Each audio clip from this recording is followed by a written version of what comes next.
గత జగన్ ప్రభుత్వ పాలనపై జేపీ నడ్డా కీలకమైన కామెంట్స్ చేశారు.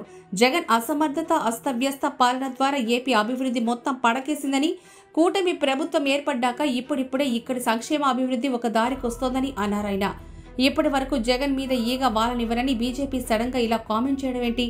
దానికి తోడు ఉపరాష్ట్రపతి ఎన్నికల్లో అడిగి అక్కడ ముందే బీజేపీకి ఓటు వేసిన జగన్ పార్టీ ఇటు చెల్లి నుంచి ఢిల్లీ గల్లీ గల్లీ వరకు విమర్శల పాలైంది. ఆర్ఎస్ఎస్ భావజాలానికి చెందిన ఒక వ్యక్తికి వైఎస్ఆర్ కొడుకు ఇలా ఓటేయడమేంటని డైరెక్ట్ గానే షర్మిల అయితే కడిగి పారేశారు.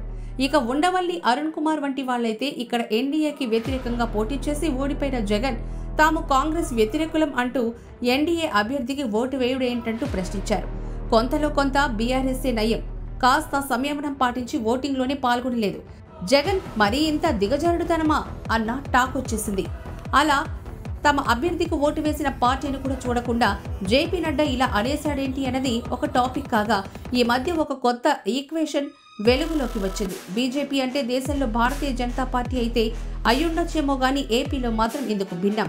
బి అంటే బాబు, జే అంటే జగన్, పి అంటే పవన్ అంటూ కామెంట్ చేశారు మాజీ ఐఏఎస్ విజయ్ కుమార్. దానికి తోడు బీజేపీకి వైసీపీకి చీకటి ఒప్పందాలేవో ఉండబట్టే ఆయన ఇంకా జైలుకి వెళ్లకుండా బయట ఉండగలుగుతున్నారని అంటారు కొందరు అనలిస్టులు. మద్యం కుంభకోణంలో కూడా జాతీయ దర్యాప్తు సంస్థలేవి కనీసం ముట్టుకోలేదే కేసుని.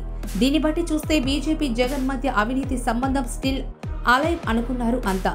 ఇలాంటి కామెంట్లకు కాస్త ఫుల్ స్టాప్ పెట్టడానికో ఏమో జేపీ నడ్డా జగన్ పై ఇలాంటి కామెంట్లు చేశారన్న మాట వినిపిస్తోంది. జగన్ ఎప్పుడైతే జైలుకి వెళ్తారో అప్పుడు తప్ప బీజేపీని నమ్మడానికి వీల్లేదన్న కామెంట్ కూడా వినిపిస్తోంది. ఇప్పటికే తెలంగాణ ఎన్నికల్లో కవితను అరెస్ట్ చేయకుంటే బీజేపీ, బీఆర్ఎస్ ఒకటే అన్న అర్థం వస్తుందని ఏకంగా ఆ పార్టీ ఎంపీ కూడా అనడం అప్పట్లో సంచలనం. తాజాగా ఏపీలో కూడా సరిగ్గా ఇలాంటి మాటే వినిపిస్తోంది. జగన్ బయట ఉన్నంత వరకు వీరెన్ని మాటలు మాట్లాడినా అది జనం దృష్టి మరల్చి ఎత్తుగడ తప్ప మరొకటి కాదంటున్నారు చాలా మంది.